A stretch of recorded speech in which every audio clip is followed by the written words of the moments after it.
दूसरे का दर्द जो समझता है वो भगवान का दूसरा रूप होता है, भगवान का दूसरा रूप। पर दुखेन यो दुखी सुखो यस परस्त्रिया, पद्म पुराण का श्लोक है। पर दुखेन यो दुखी सुखो यस परस्त्रिया संसारे यस्मिन् सह विज्ञेया साक्षात देव हरि स्वयं। जो दूसरों के दुख को देख करके द्रवित हो जाता है और जो दूसरों के सुख को देख करके प्रसन्न होता है। देखो ये बहुत कठिन बात है, ये दोनों कठिन है। कहना आसान, लिखना आसान, पढ़ना आसान, सुनाना आसान, सुनना आसान, लेकिन ये करना, ये होना बहुत कठिन है। दूसरों के दुख को देख करके जो द्रवित हो जाए, पिघल जाए, उसके दुख को दूर करने के लिए जो दवाई बन जाए, और दूसरों को सुखी देख करके जो प्रसन्न हो जाए, खुश हो जाए। खुश होना बहुत कठिन है। दूसरों के सुख को देखकर मन में ईर्ष्या पैदा होती है, जलन पैदा होती है। किसी व्यक्ति का अच्छा मकान बन रहा हो, बन गया हो, बन चुका हो, तो खुशी नहीं होती है, देखकर मन में जलन होती है। मन श्राप देता है कि भूकंप में इसका मकान गिर जाता तो अच्छा था। भगवान से ये मांगो कि मेरा भी मकान बने ऐसा, वो तो ठीक है। किसी का बेटा फर्स्ट पास हो गया, अंदर दुख हो जाता है। किसी के द्वार पर 4 व्हीलर कार आ गई, गाड़ी आ गई, मन में दुख हो जाता है। खुशी होना चाहिए कि मेरे पास नहीं तो पड़ोसी के पास सही, कोई बात नहीं। और दूसरे के दुख को देख करके जो दूसरों को मदद करता है, द्रवित हो जाता है। पद्म पुराण का ऋषि लिखता है, साक्षात देव हरि स्वयं। पर दुखेन यो दुखी सुखो यस्सु परस्त्रिया संसारे यस्मिन् सह विज्ञेया साक्षात देव हरि स्वयं।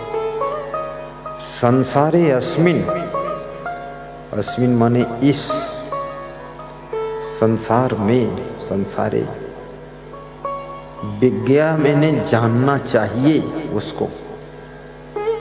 क्या? साक्षात हरि स्वयं। वो साक्षात हरि भगवान है जो दूसरों के दुख में द्रवित होता है और दूसरों के सुख में खुश होता है। ये तो कलयुग में भाई भाई से जलन करता है, देवरानी जेठानी में तो द्वंद्व युद्ध होता है। अगर देवरानी उन्नति कर जाए तो जेठानी बेहोश हो जाती है। ईर्ष्या की बीमारी। अगर जेठानी प्रगति कर जाए तो देवरानी यही माला जपती है कि जेठानी का विनाश हो जाए प्रभु। घर घर में ईर्ष्या काम कर रही। राजनीतिक पार्टियों में भी बहुत ईर्ष्या द्वेष काम कर रहा है। एक नेता तेज गति से आगे बढ़ने लग जाए तो सारे के सारे नेता उसकी टांग पकड़कर खींचते। अपनी टांग आगे नहीं बढ़ाएंगे, आगे बढ़ने वाले व्यक्ति की टांग पीछे खींचेंगे।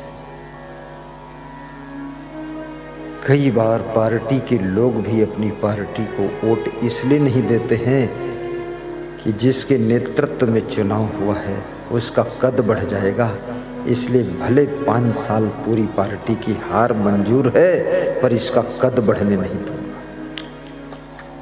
ईर्ष्या। राजनीति करना कोई आसान चीज नहीं है, इसलिए ज्यादातर राजनेताओं को शुगर हो जाती है, शुगर की बीमारी। यही सब टेंशन है, चिल्ला चोट मचा है, टांग खिंचाई चालू है। इधर जनता को संभालें कि दुष्टों को संभालें। चुगली चाहिए भी बहुत है राजनीति में। हाई कमान में तुम्हारी चुगली खा दिया, झूठी चुगली कि उनकी विचारधारा पार्टी के प्रति ठीक नहीं है, बस इतने से तुम्हारे प्रति हाई कमान का भाव बदल गया, तुम्हारा टिकट कट गया। तुम यहाँ जनता में घर घर हाथ जोड़ते घूम रहे हो, भाई साहब, बहन जी, दाई माई, सिस्टर, मिस्टर, और उधर वो नालायक ने सब बिगाड़ दिया खेल।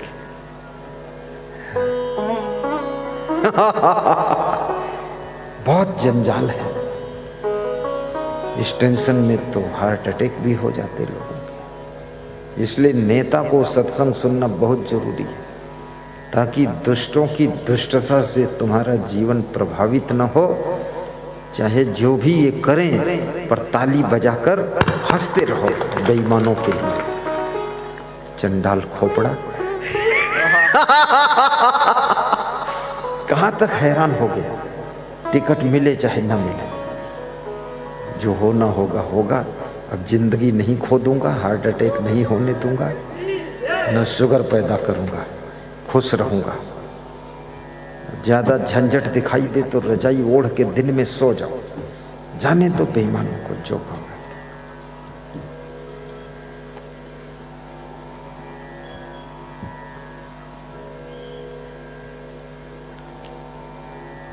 साहिब बंदगी बोलो। साहिब बंदगी। मुस्कुरा दीजिए। हाँ, अकारण हंसिए।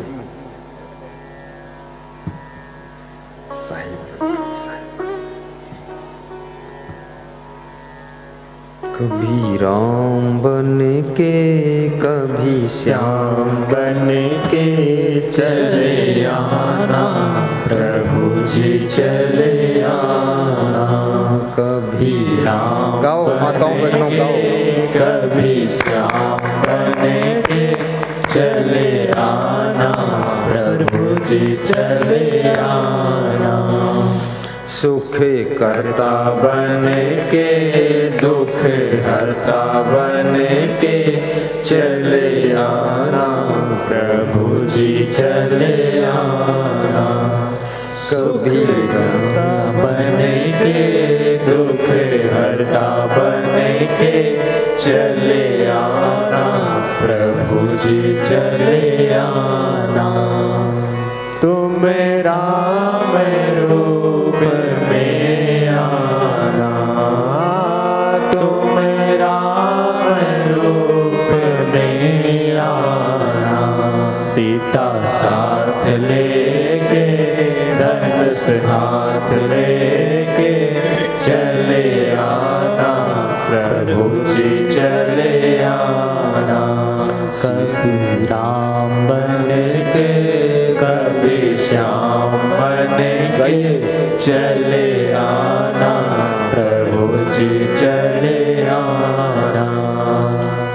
श्री हेमराज जी पूर्व विधायक, इनके लिए ताली बजाओ, स्वागत करो इनका। बहुत सुशब्द, सुभद्र, सुशिष्ट, शालीन व्यक्तित्व है उनका। धन्य हो, महान हो आप।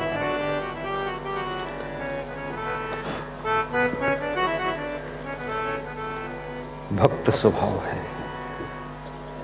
नेता कोई सत्संग में पहले से आता ही नहीं, वो ये पूछता है सत्संग समाप्त कब होगा, ये नहीं पूछता शुरू कब होगा। तुम बोलोगे 4 बजे समाप्त होगा, तो 3:45 बजे आएगा और 15 मिनट हमको प्रवचन सुनाएगा और कहेगा कि गुरुजी मेरा प्रवचन सुन लो, इससे तुम तर जाओगे। 1 मिनट नहीं सुनेगा गुरुजी का प्रवचन। है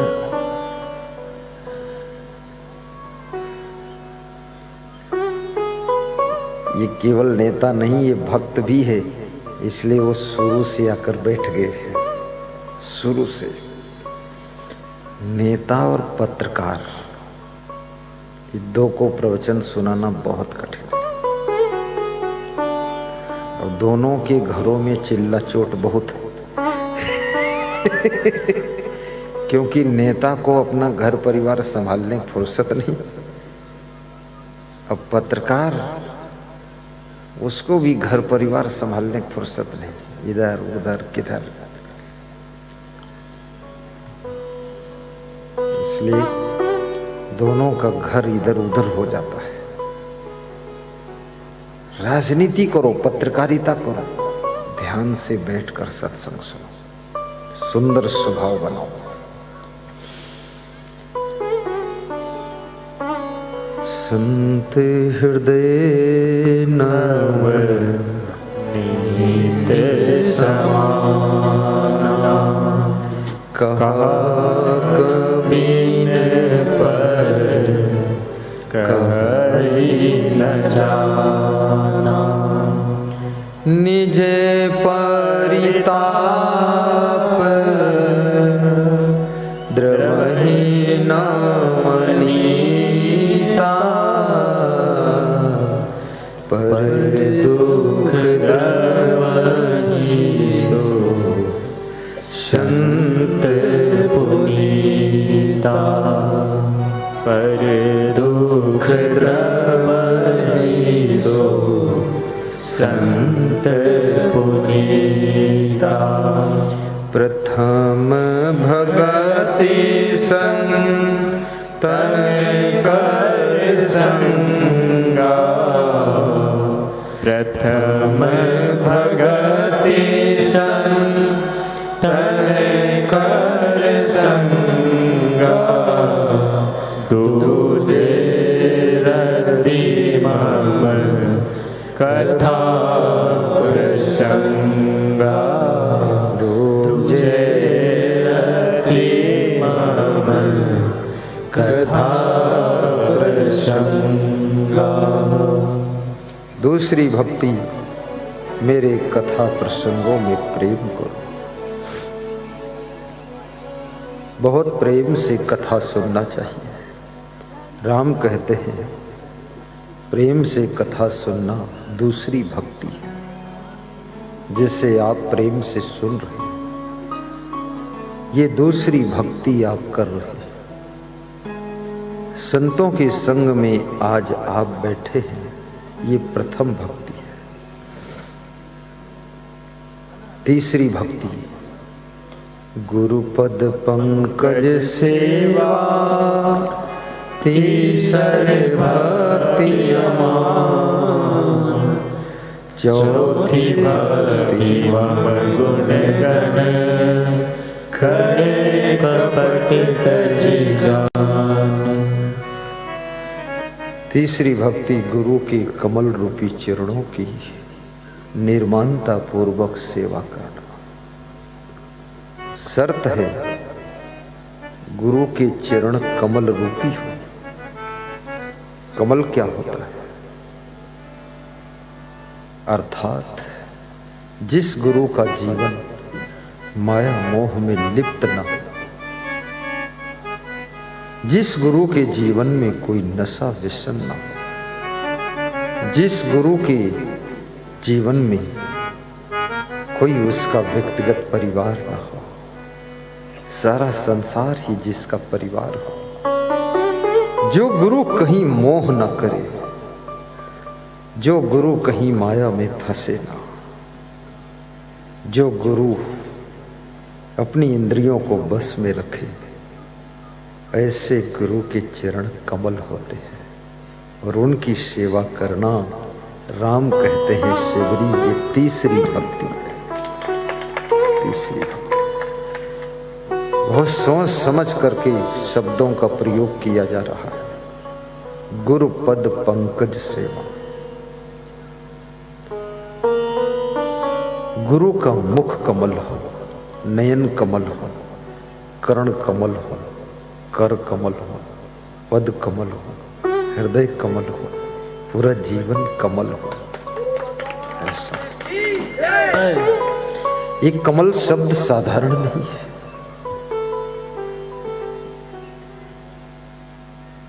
ऐसे कहना आसान है कर कमल,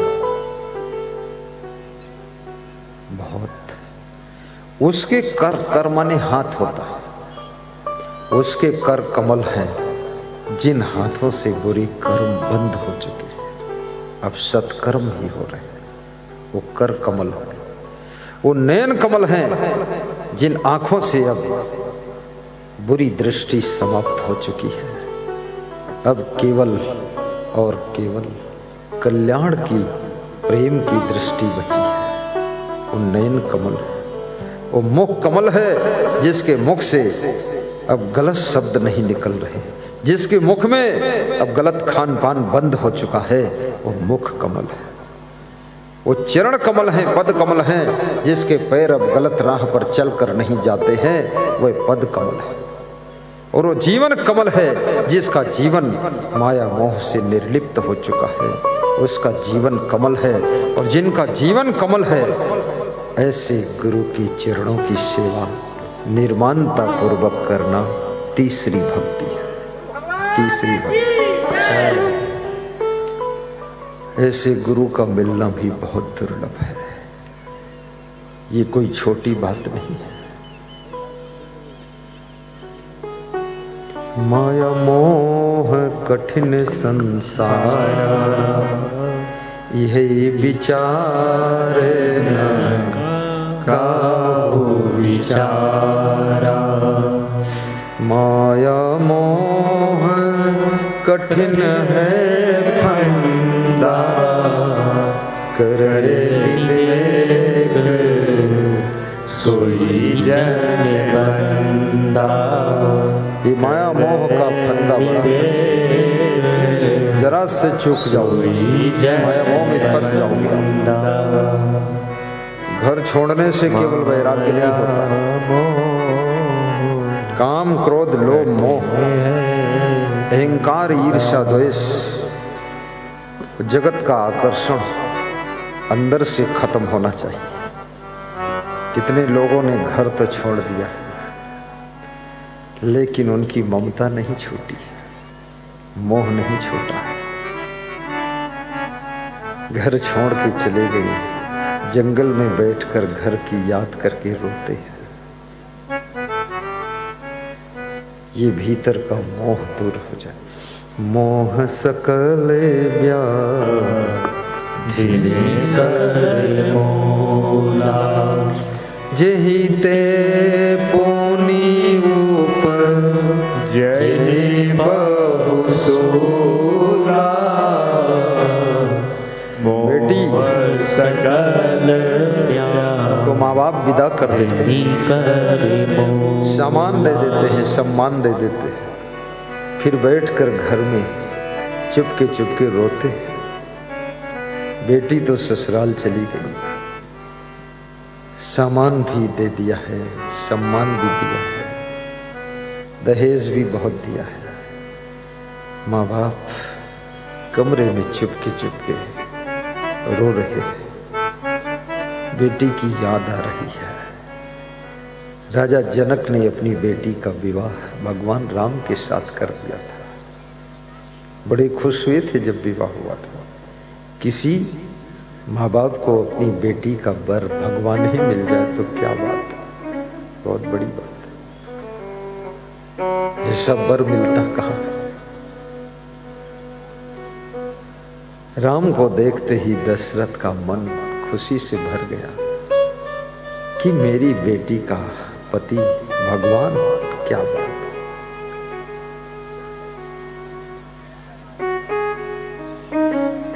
दशरथ को क्या पता था आगे क्या कहानी होने वाली है। जब वनवास हुआ, दशरथ को समाचार मिला, वो जनक को समाचार मिला कि मेरा दामाद और मेरी बेटी वन चले गए। बस मन में झटका लग गया। जनक ने जब वन में जाकर देखा सीता जी कुश की चटाई पर बैठी हैं, तो राजा जनक रोने लगे।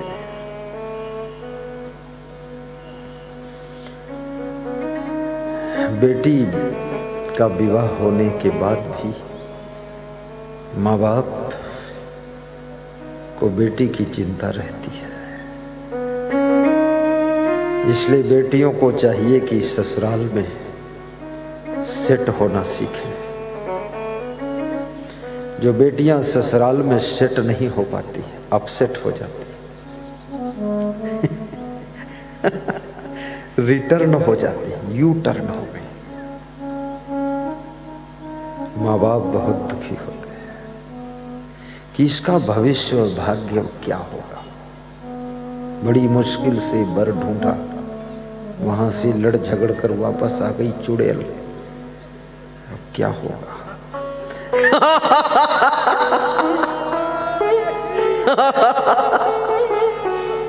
कितनी बेटियां 100% चुड़ैल है,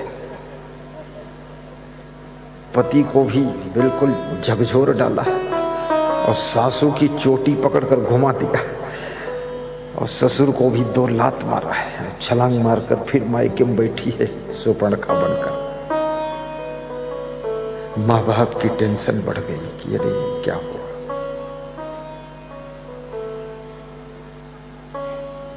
साधु बनो तो भी ठीक ठाक सेट हो जाओ। कितने साधु भी जब साधु बनते हैं तो माँ बाप सोचते हैं चलो इसकी जिंदगी सुखी हो गई, झंझट से छूट गया। लेकिन साधुओं में वो सेट नहीं हो पाया। तूफानी सरकार चला रहा है। साधु लाइन से फिर से रिटर्न हो गया, घर में जाकर फिर पैंट पजामा पहने बैठा है भूतनाथ। घर के लोग देखते हैं भूत को तो कहते अरे ये तो नालायक फिर यहीं आ गया। हम सोचे से छुट्टी मिल गई दुष्ट से, दुष्ट फिर आया है। साधुओं में भी सेट होना सीखो।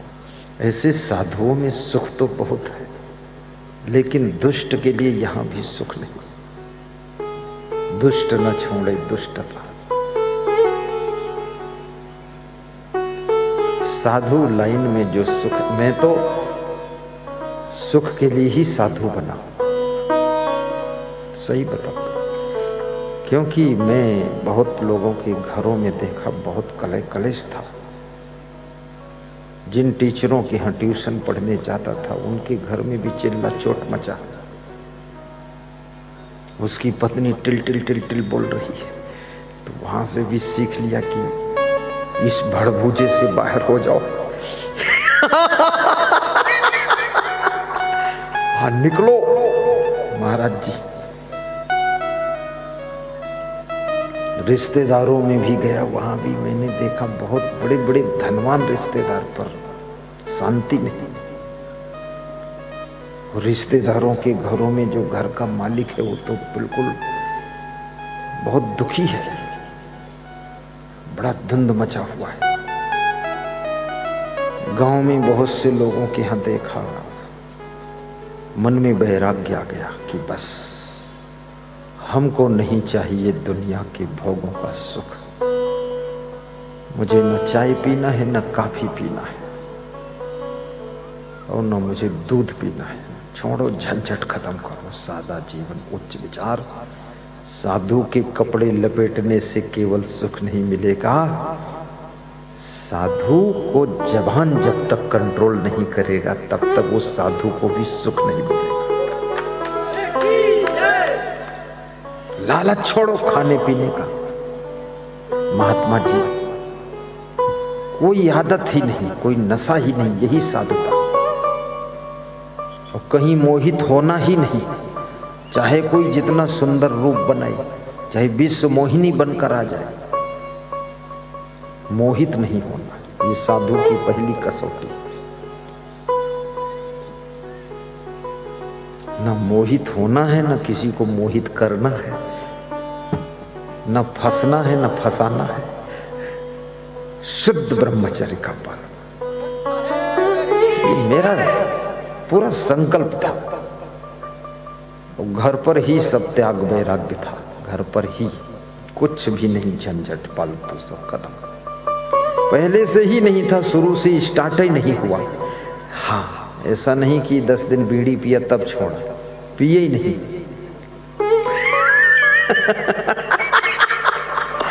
कुछ प्रपंच किए ही नहीं, घर पर भी बहुत सुखी था। मेरी माता जी बोलती थी तुम तो महात्मा जैसे रहते हो। हमने कहा जैसे नहीं रहता हूँ, महात्मा हूँ। तुम पहचान नहीं पाई अभी? चलो पाँव छू लो, आशीर्वाद ले लो। बोले मैं तुम्हारी माँ हूँ, पाँव कैसे छूं? मैंने कहा हाथ से छुओ, और कैसे छुओगी? बोले माँ कहीं बेटे के पाँव छूती। तो हमने कहा तुम्हारा कल्याण नहीं होगा।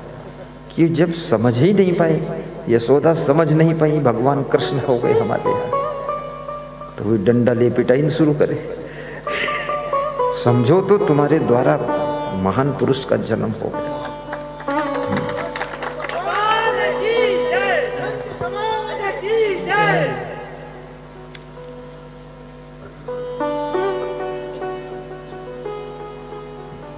जिसका बेटा संत के रूप में जन्म ले ले, वो माँ बाप कितने भाग्यशाली है, सोचो।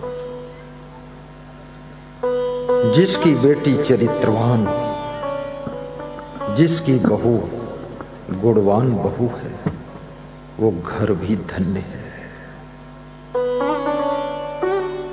जिसको सुशील पत्नी मिल गई, वो गृहस्थ आश्रम धन्य हो गया। जिसको शीलवान पति मिल गया, उस नारी का जीवन भी प्रसन्नता से व्यतीत हो जाता है। जिसको महान गुरु मिल गया, गुणवान, महान, वैराग्यवान, ब्रह्मचारी गुरु मिल गया, वो शिष्य भी बहुत सौभाग्यशाली है, किस्मत वाला है।